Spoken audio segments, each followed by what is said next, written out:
the ambassador of Sweden, when he had come before you, that the House of Representatives would in the not too distant future ratify this avoidance of double taxation treaty.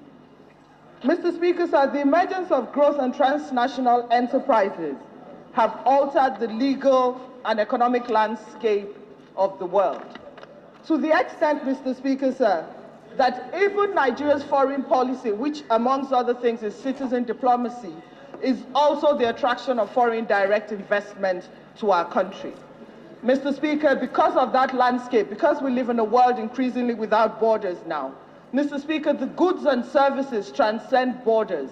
And so it is not strange these days to have one income that is domiciled within two jurisdictions, which means that, for instance, that a country can earn a company can earn a certain amount of money in a country, but two countries will lay claim to the taxation that accrues to that company. Mr. Speaker, sir, Mr. President in his travels has gone around and he has signed into law so many treaties, and one of these treaties is the avoidance of double taxation treaties.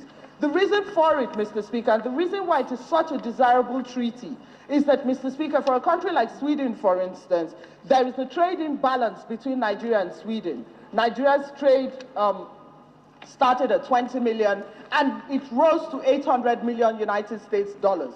But, Mr. Speaker, there's such a trade imbalance and it has stopped the flow of income into Nigeria, primarily because when countries do their due diligence for coming into other countries, the first thing that they want to find out is the tax regime of that country. What are the taxation regimes of the country? How does it help the country to attract foreign direct investment? Mr. Speaker, sir, what this bill seeks to do primarily is three things. One, to avoid double taxation so that there is flow of business into Nigeria. Two, for there to be full disclosure as to the amount of taxes that are accruable to both countries in such a way that there is no avoidance of tax.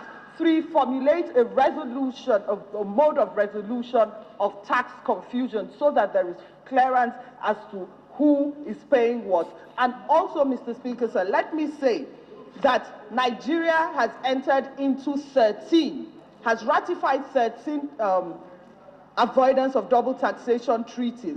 But when you look at other countries that are Nigeria's natural allies or Nigeria's natural competitors, like for instance, South Africa, they have entered into 60. The United Kingdom has 131 double taxation avoidance treaties. And that is the reason why foreign direct investment comes into those countries. So, Mr. Speaker, sir, I would say that this treaty is very, very desirable to the extent, Mr. Speaker, that it helps us on our foreign direct investment drive.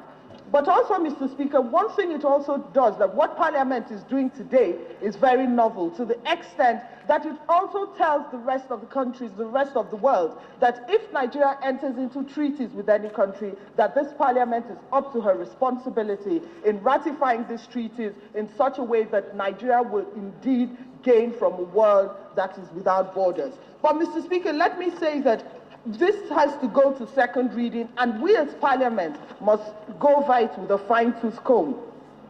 The reason I say that, Mr. Speaker, sir, is because we're a developing country, and then there's some countries that are developed with a very developed tax regime. So, Mr. Speaker, this treaty haven't entered into is in good faith, but it must be a win-win situation for Nigeria in such a way that we clearly define what type of taxes are taxable, we clearly define the amount of taxes that we're going to be taking for these countries, we clearly define the fact that there is the opportunity for us to pull out of this treaty in the event that we find that this treaty is skewed against Nigeria's foreign policy objectives, which is the attraction of foreign direct investment. So we will move to second reading. I'm appealing with my colleagues that we move to second reading. But when we get there, I'm hoping that we will definitely go over it with a fine-tooth comb so that this treaty is a treaty that serves best the purposes of our country in our drive towards foreign direct investment. I so submit.